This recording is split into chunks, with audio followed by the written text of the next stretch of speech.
Hey, superstars, it's Sunday and I just finished my Sunday cardio. I had a great high intensity interval training session, and trust me, it wasn't because I had so much energy, it was the opposite. I'm at the gym here stretching, so that's why I'm keeping it quiet. I remember throughout my life that energy and having the motivation to train has been an up and down. When I was younger, I had the same kind of, wishing there was some kind of super strong pre-workout, living for the pre-workout. I was scared of the fatigue, and it took time before I even realized that you can actually override it.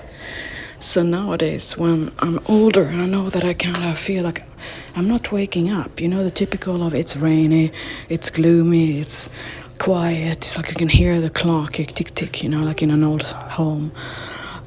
It's really hard to kind of excite myself, right? So that was one of those days today, and I just knew that if I put music on and I go and I do cardio, I'm gonna get the energy I need. So to have that insight that I just have to override and know that my body produces energy when I put out energy is the way I get going. So some days I have a lot of energy, some days I don't. And the most important thing I want you to know is it has to do about my mindset, about my way of thinking, and if I have something that exhausts me or something that motivates me, that excites my mind. And I know you, just like me and everyone else, lives in a world where we have all these negative incidents and things happening and destruction and terror and threats and fears, and it is hard to stay afloat and keep hope and stay optimistic. But the thing is, just like you and I, we can choose to kind of go down in that and feel sadness and misery and depression. But there's nothing coming out of that, right? So for me, I can't allow myself to let myself go down and be sad for a long time. I have to keep going. And if I let the world take over and color my mood day in, day out, and I can't get myself out of that, then I become a victim. And throughout history, people have to choose to be stronger and to have grit and see beyond the current state and keep hope for the future, that everything will be brighter. So with all the insight or the access to a lot of information on social media and news and all that, and your friends who ask you, and everyone is talking about the same thing, it becomes very, very dark. So for me, I make the choice every day to not tune into that, to really try all I can to not see it. So when you open up the Facebook feed, I really try not to engage in what brings me down.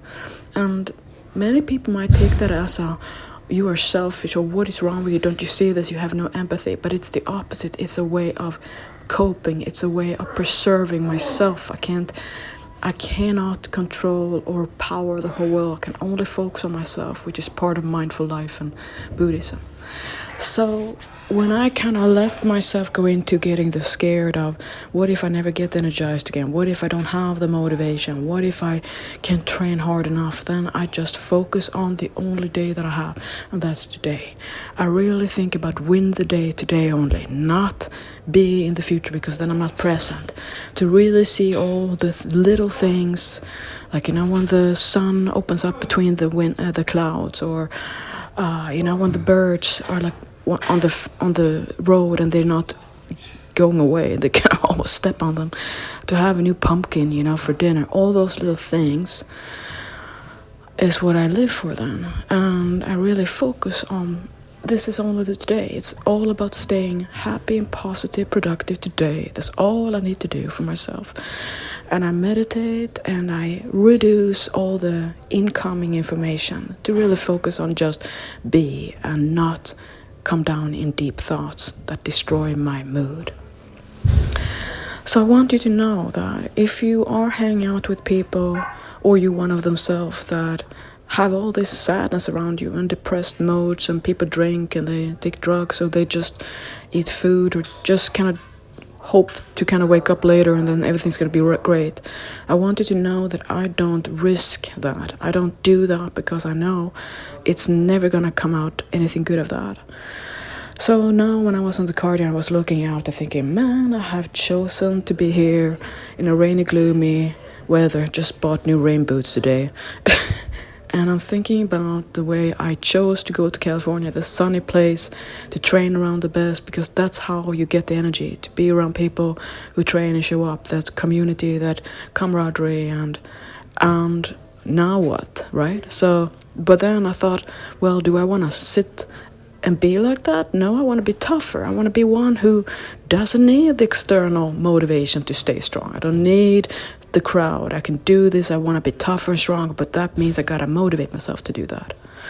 So it is about the daily day, and to choose your company and to do the best and just hold on to the day and never become too jaded or cynical, and not let the world gets to you, and not become one of those who think nothing is worth it. There's no reason, there's no purpose, there's no joy, because that's really, if you look back in the history, how many people who would have thought that was the end, right? And then keep going.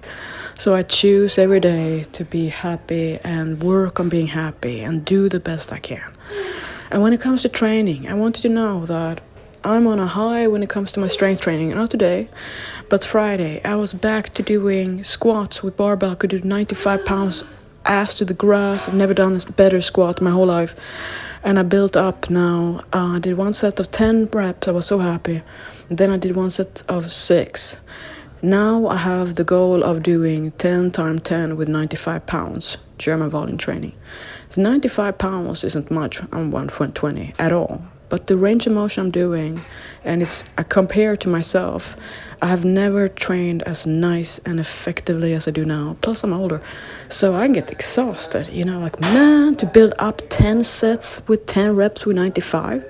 So Friday was 2 sets with 95, and I'm logging everything, every rep, everything in my mind, to really have this to work on. And I can just imagine the volume of my legs and glutes is gonna build up in muscle. So I can't, in the past when I could do 10 with, I don't know, 175 pounds, and it was definitely not ass to the grass at all.